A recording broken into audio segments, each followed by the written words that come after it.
All right, we keep this college basketball train rolling down the tracks here as we bring on Wes Reynolds at Wes Reynolds, and the number one on Twitter, regular contributor to VSIN and the Point Spread Weekly newsletter. Wes, how's it going today, man? Going well, Adam, man. And in light of all the times and all the different events either being postponed or canceled or changed in terms of fans being able to be there or not be there. So, look, that's what we do, man. We discuss the games on the board until they're canceled.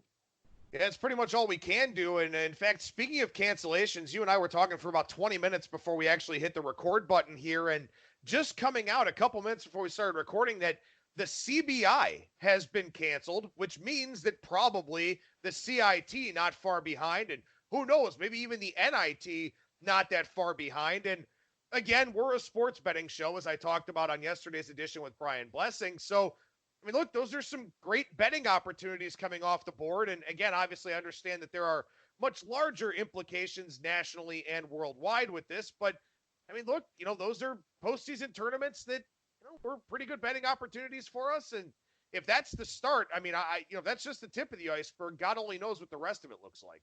Yeah, exactly. And that CBI thing just came across the wire about 15 minutes ago. And CBI, look, they're all campus site games, much like the College Insider Tournament and pretty much the NIT until you get to that Final Four in New York City at Madison Square Garden. So, look, it's just something new. It seems like is breaking every hour on this thing, and we saw that the MAC and the Big West tournaments were not going to allow spectators, only credentialed personnel with the various teams were going to be allowed at these events. So yeah, things are changing rapidly. So just keep attuned to the news, I guess, is all we can do. Well, and of course, as the news always is, it just seems to be bad news kind of everywhere. And, San Francisco banning gatherings of more than 1,000 people. That would obviously include Warriors games, but also we're 15 days away from opening day. So Major League Baseball, obviously big gatherings there with that, albeit open air, which is something we really haven't seen canceled yet outside of like South by Southwest or Coachella or something like that. But again, I mean, like you said, all we can kind of do is talk about what's there in front of us and, maybe not necessarily speculate too much into the future, but I guess what's there in front of us for right now is the Big Ten Conference Tournament. Wisconsin, the number 1 seed, Michigan State, the 2 seed, and the favorite. Maryland, the 3 seed, they're the second favorite. Seeing Wisconsin take some money here because, quite frankly, their draw taking on Illinois or Iowa in the semifinals, probably the best of the top seeds here in this conference tournament.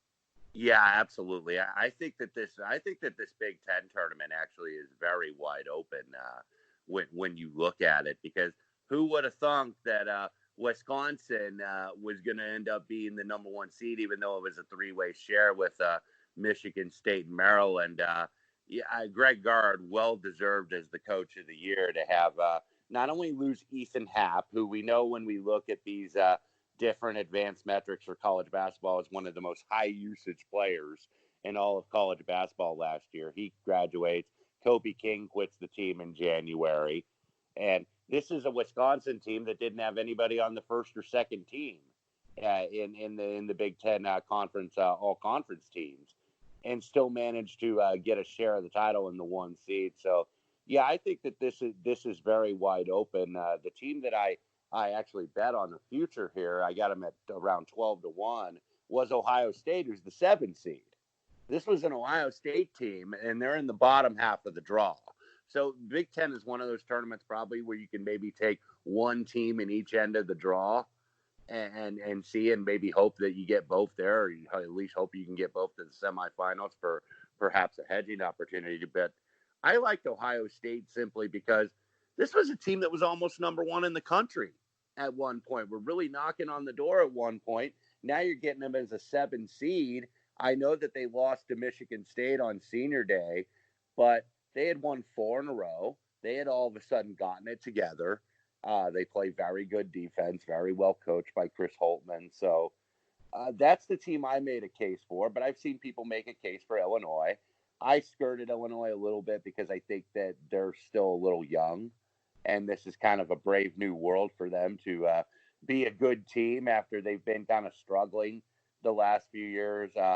Kind of the same with Michigan. First time Juwan Howard has coached in this type of tournament. So I didn't use them either, but a lot of people are going to gravitate to Michigan State because, look, they've won a few in a row. This is Tom Izzo in March. How many times are we going to hear that from people? So, Ohio State was actually my choice here for this league. Yeah, it's so tough because, again, like you said, there are so many teams that have a legitimate chance at winning this. And I mean, Michigan, a team that's made runs from off the pace before. You remember their run as a number 8 seed. What was it, 3 years ago, I think? So they kind of have that reputation, but that was also with John Beilein. That was with a little bit of a different team. I think Michigan's in a tough spot. If they don't lose to Rutgers, I could very easily see them going down to Wisconsin. The team I took a chance on here is actually Iowa. And I think that, a money line rollover is probably a little bit, well, not anymore. With their price getting pushed down a little bit, they were in the 8-1 range. Now they're a little bit better than 10-1, probably in line with where a money line rollover would fall with them. Maybe a little bit less than that. So maybe the money line rollover still the play there, but they're very good offensively. I know they're bad defensively, but they're very, very good offensively. And I kind of like a high offensive ceiling in a wide open conference tournament like this. Now, it is tough to play that way for 4 games in 4 days. I totally get that. But I think Wisconsin is a weaker number 1 seed. They're not even top 3 in the conference in adjusted offensive or defensive efficiency. So I stay away from Michigan State, stay away from Maryland, stay away from Ohio State and Penn State. So I do like Iowa a little bit here. But something you mentioned is very interesting to me. And I talked about this in the first segment with Brad Powers. When you're handicapping these conference tournaments, is it the full body of work? Is it the full body of work in conference play? Or is it the last, 2 or 3 weeks to see how these teams are playing as they're going into the postseason that you really hone in on? Yeah, exactly. You're not really sure which, because certain teams obviously peaked in November and December and haven't done so in February and March, and also vice versa. But with the way that this is seeded too, I mean, I've even seen people take flyers on Minnesota and Indiana. Now, that might be a little much considering they got to play the first night tonight. And essentially, if you're going to have to win this thing in Indianapolis, they're going to end up playing 5 straight games just to win the tournament. You'd have to play 4 games before you get to the final. So it's so hard to take these teams. But look, Indiana and Minnesota have both beaten really good teams and top teams in this league. So, yeah, everybody's beat up on everybody. 14-6 was the winning record here in the Big Ten in terms of the conference championship, that 3-way tie up top. So, I could totally sponsor, going back to your point on Iowa, they're a really good shooting team. And they're the best offense in the conference. The defense, not so much. But look, teams get hot from the 3 in these things over a 3-4 day span. So I could certainly sponsor Iowa in that. I went ahead and took Ohio State because, look, they're the best 3-point shooting team in conference play. The defense has slipped a little bit. They don't give up a lot of rebounds. The defense has probably slipped a little bit because of the depth issue. They still don't have DJ Carton back with the team. I don't think he's going to be back with them. So that's what has slipped. But this is a wide open tournament, and I don't think you just necessarily want to go chalk here. Well, and as we look at this thing, I don't think any of the bottom 4 seeds really have a run in them. I know Minnesota lost a ton of close games. They'd be the team I guess you'd kind of have to take a look at. They can maybe get to Friday or something, or maybe somehow get to the semifinals on Saturday before they run out of gas. I could see both those scenarios being plausible for Minnesota or Indiana. I just can't see them winning 5 games. Right, neither can I. So you've got the 5 through 10 seeds, playing here in the second round, and that means 4 games in 4 days. And this back-to-back format, unique to conference tournaments and also those early season showcase tournaments, what does that do for you in terms of game-by-game handicapping? Yeah, and I mean, from a future standpoint, it provides some hedging opportunities. You obviously have to watch the play to see how it's going to shake out. But Yeah, usually what I like to do in these tournaments, I usually like, especially in the first half. Now, I don't do this blindly because you got to go situation by situation and account for any injuries that pop up and whatnot. And then obviously the circumstances of the games being played. But usually what I like to do, and you kind of saw it a little bit, I'll use the Mountain West as an example last week. Air Force has to play that first day against, I believe it was Fresno State. Air Force gets the win.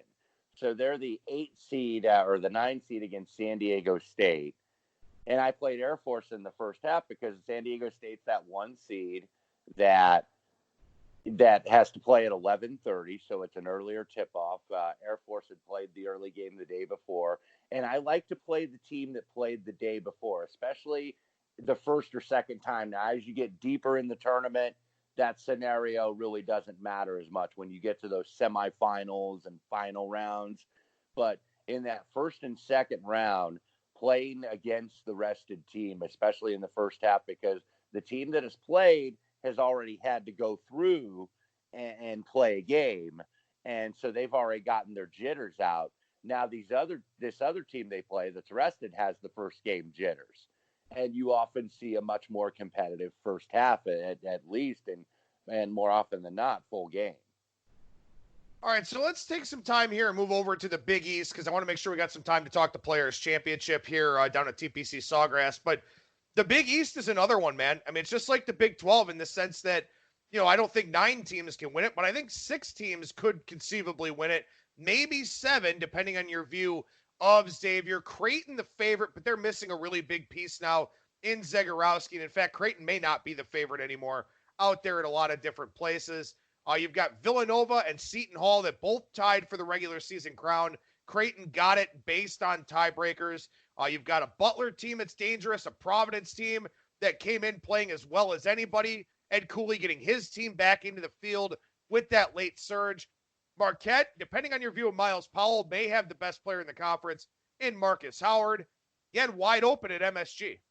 Yeah, it really is. And I'll start with the top of the bracket. I think, look, with Zagorowski out, and he may be back for the NCAA tournament. That's what the rumored prognosis is going to be. But he is going to miss the Big East tournament in Madison Square Garden. So I think Creighton in that first game, they win over the 8-9, which would be either St. John's or Georgetown, kind of that rally without one of your best players or one of your key guys in that first game. But this is obviously in this tournament, I think, a very vulnerable number 1 seed. So I think that winner of the Butler Providence game in the 5-4, good chance they're going to end up in the final in the Big East tournament. And I'm going to go with Butler to emerge from that. I know everybody's on Providence in that spot because they did win 6 games in a row. This team on Valentine's Day, 13-12, 6-6 in the league, probably not in the NCAA tournament, and they riff off 6 in a row. But eventually, those streaks come to an end where you kind of hit that wall a little bit. And I think maybe Providence does that in this spot. They split the season series. Actually, both road teams won in the pair of games with Butler and Providence. And look, Butler kind of hit a rough spell starting mid-January and then kind of into the middle of February. But they did win their last 3 games. I know 2 of them were against DePaul and St. John's at home. But maybe they kind of found their legs again. So I took Butler actually at about plus 550 to win the Big East tournament. And then on the bottom half, Seton Hall has been very good in this tournament. And when you got a big-time scorer like Powell, which Marquette, of course, does with Marcus Howard, Seton Hall would be the team I'd be looking at the bottom half of the draw, though. Yeah, I like Seton Hall at the bottom half, too, here. I think they're plus 340 out there at some places. You could probably find better. Make sure you shop around for the best prices, as always, here. I kind of like St. John's over Creighton. If St. John's beats Georgetown, St. John's highest turnover percentage on defense, lowest turnover percentage on offense. So they take good care of the basketball. They get extra possessions. They just don't shoot it very well. Creighton going to MSG, a place where it's very, very hard to shoot. I don't know how this tournament will be attended, given everything going on in the Big Apple here with coronavirus and everything else. That'll be kind of interesting to keep an eye on, but it's already a bad shooting environment anyway. So I kind of worry about that for Creighton, but I like Seton Hall here. I think Seton Hall, they get a chance to wipe the slate clean. They did not finish the regular season well. So now you kind of give them a little bit more incentive. I don't think Jay Wright needs to prove anything. I don't think Creighton's worried about proving anything without Zagorowski. I think that Seton Hall, maybe kind of wants to win this thing. And that's not to say that, that these teams want to lose. Obviously, these teams want to win any banner that they can. I think Seton Hall is just maybe a little bit more motivated than everything else. Not to mention, Villanova does not get much from their bench at all whatsoever. So if I'm Jay Wright and I don't have to play 3 games in 3 days, I'm kind of okay with that. Yeah, exactly. Because that's kind of the what works out. Look, these conference tournaments provide you the opportunity to get a trophy and provide you the opportunity to get a championship. And obviously that matters in bonuses for coaches' contracts and whatnot. So these guys want to win these things, but sometimes they can work against you because all of a sudden you win a conference tournament. Usually those are teams in the NCAA tournament. At least more often than not, it's going to depend on the draw and the individual games and scenarios. But more often than not, I kind of want to go against those teams that have had to play 4 and 5 games to win a conference tournament and then have to turn around, especially if they got to play on Thursday and their conference tournaments end Saturday or Sunday. So, it's still a pretty quick turnaround, even when you have 4 or 5 days in between. And some of these teams can just run out of gas at the end of the season. Especially if you get sent a long way from home. Right. If you're in the Big East, you get sent to California or you get sent to Spokane or, Salt Lake City or something like that. I don't know where all the regionals are being held, but just using those as an example where maybe you go play in Elevation or maybe you go play 3 time zones away or something like that. That's still tricky. And obviously now you've got all the travel considerations with coronavirus and, people having different worry levels about that and all that type of thing. But yeah, there are a lot of things that go into these conference tournaments and into the minds of these coaches as well, to where, maybe Villanova is in a close game with Seton Hall and maybe they don't play their regular guys 38 minutes or something like that. That could have an impact on how these conference tournaments wind up going. But one last quick point I wanted to make here. I know we kind of started sort of doom and gloom with the cancellation of the CBI. That's not actually run by the NCAA. So maybe this one's kind of a different type of animal. And also, too, a lot of financial considerations with that because these teams kind of have to pay their own way to travel. It's sparsely attended anyway. But still, it's still, maybe a gateway into other things being canceled. Maybe the NIT does go on as planned, but maybe something like the CIT doesn't, where these teams don't really sell their allotment of tickets usually anyway. Right. The NIT is owned by the NCAA now. So I would think that's going to continue to go on. The Gazelle Group owns the CBI, and then I forget, College Insider runs the College Insider tournament. So those games are all campus site games, much like the NIT games are, until you get to New York City and Madison Square Garden for the semifinals and the eventual championship game. So, yeah, a lot of this is probably, look, you can't really conduct it. That's why I'm surprised the CBI did it so early, because you can't really conduct it with campuses because different universities right now have different restrictions for this coronavirus. Some of them are business as usual. Some of them are doing online or remote type of classes with the technology that we have now today. So, yeah, it's very hard to consult with all these schools because you don't know which schools yet are going to be in these tournaments. And the thing that's crazy to me, and again, you and I talked about this before we started recording here, the MAC tournament being played in an empty arena in Cleveland.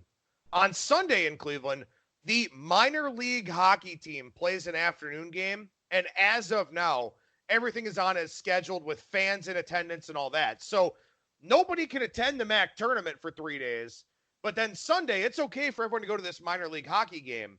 It's just, it's crazy confusing. What's being canceled and what isn't, and where fans can show up and where they can't. And to me, sort of reading between the lines a little bit, knowing that Cleveland hosts a regional next week for March Madness, you can't have an empty building for one NCAA event and then a building full of fans for another. Right. So I don't know how all of this is going to play out, but man, this is going to be crazy for the NCAA tournament. We'll be able to talk about this next week with Wes when we have some more clarity on it. But just, the first 4 could have to be moved out of Dayton. It's you got to play everything by ear. And the problem is, from a betting standpoint, again, this creates so much uncertainty that, you think about the Big 12 tournament, for example, that we talked about in the first segment with Brad Powers. Like, are Kansas fans literally going to be the only ones that go because it's a short drive from Lawrence? I mean, how many points of home court is that worth all of a sudden for Kansas? Yeah. It's crazy to figure all this stuff out in a betting context.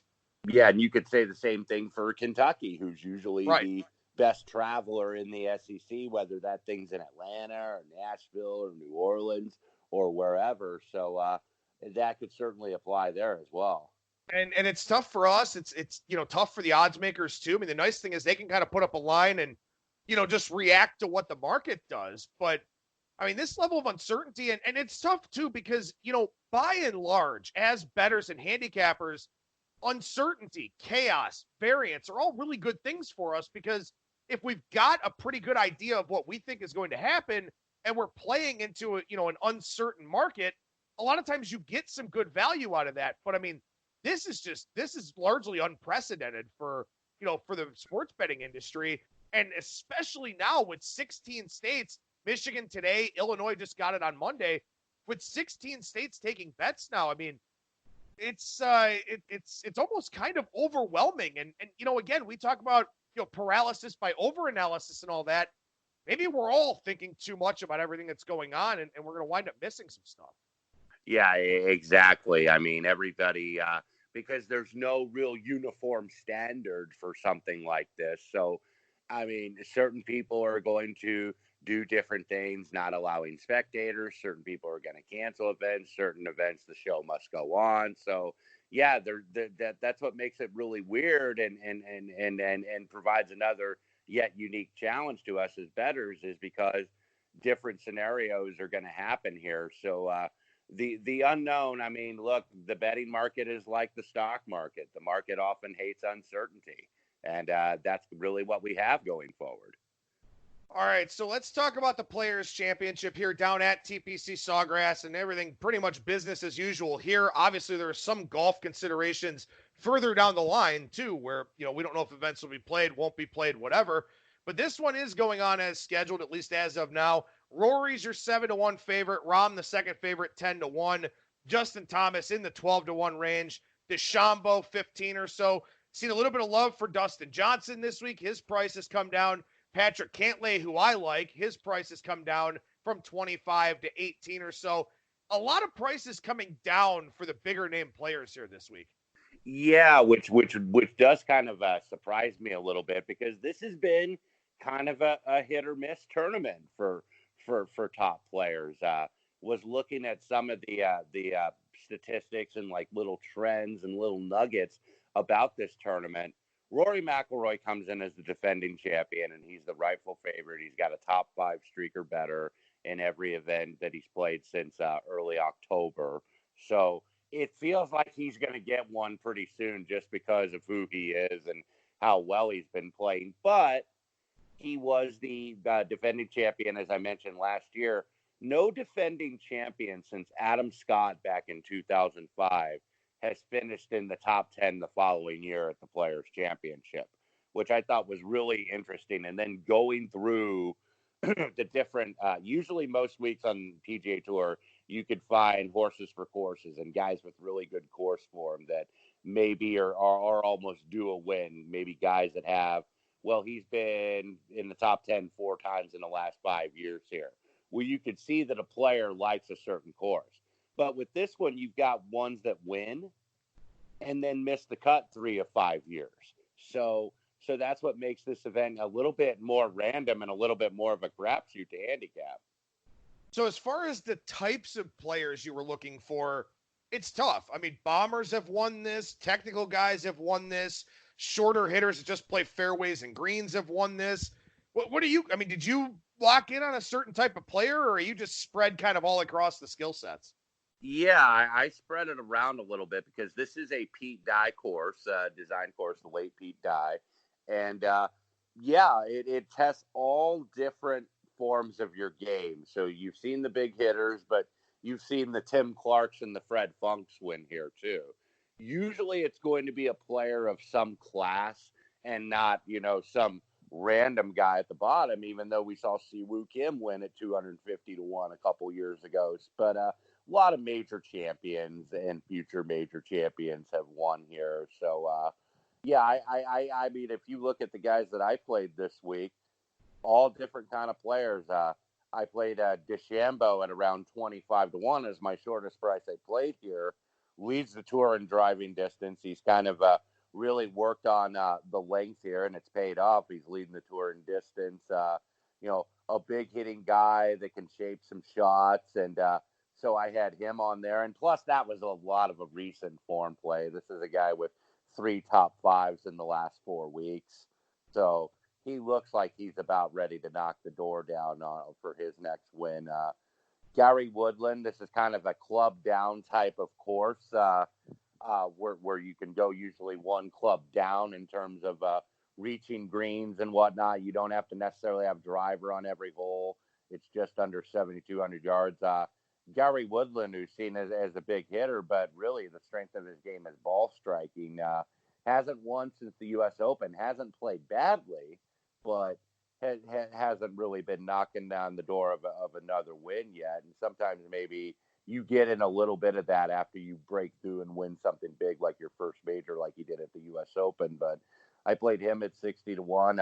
Matt Fitzpatrick, not a very big hitter, but a very good ball striker and usually a pretty solid putter. I played him at 70 to 1. Fitzpatrick actually was the only player. Keep in mind, 69 players made the cut at Bay Hill, so there's 138 rounds on Saturday and Sunday combined with all those players.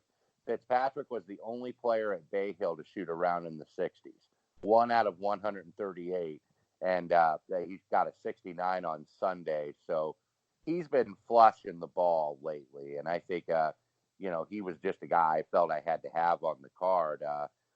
Daniel Berger played at 75 to 1, 3 straight top 10s. He likes these Bermuda greens that are kind of overseeded with rye that take or bent grass rather, that take a bit of the graininess and make them smoother putting surfaces. So I used him. Abraham Answer, a guy that was respectable here on debut last year. I played him at 80 to 1, and then a couple guys in the 90 to 100 to 1 range. A couple European veterans, Sergio Garcia, former winner here, 2-time runner-up, made 16 straight cuts here. He's about the closest guy to a course form guy as you get at Sawgrass because he's made 16 straight cuts here. So I thought he was a big enough price. And the same with Shane Lowry, who the defending Open champion, now finally over that hangover, as he calls it, that probably lasted about 2 or 3 months to win the biggest championship that a European player can win. But been consistent, finishing top 20s, top 30s in his starts here. So looks like he's starting to find something. And I thought Lowry was decent value down the board. Yeah, I like Woodland this week too. Brian Blessing mentioned Fitzpatrick on yesterday's show. Also mentioned, I think he's got Fitzpatrick for the Masters as well at a pretty good price too. So, some guys that we're kind of hearing about a couple of different times here this week on Bang the Book Radio for the Players Championship. Hopefully we wind up getting another one here like we got Terrell Hatton last week. But Wes Reynolds is working to find on Twitter at Wes Reynolds on the number 1 and hear him on VSIN. Wes, I'm sure it's a very busy schedule. We didn't talk XFL. I know you're still covering that for them, and obviously all this March Madness stuff going on too. Yeah, usually the normal times will be back on Friday night, 6 to 10 Pacific.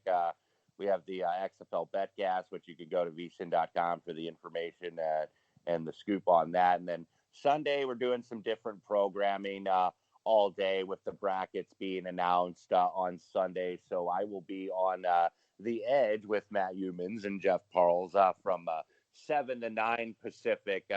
And that's once, the brackets have already been out. And then, the NIT presumably will be out at that point too. So we'll be talking games and talking seedings probably more so than the teams that got left out, because every year you can make an argument for a team that got left out that should have been in. But usually I think the committee gets it right on the selection of teams, maybe not so much with the seedings, but we'll be talking about that. So we'll be all over it all over the weekend. Well, like I said, make sure you follow Wes on Twitter at Wes Reynolds and the number 1. Wes, appreciate your time as always, man. Thank you so much for joining me, and we'll talk to you again next week. Adam, always a pleasure, sir.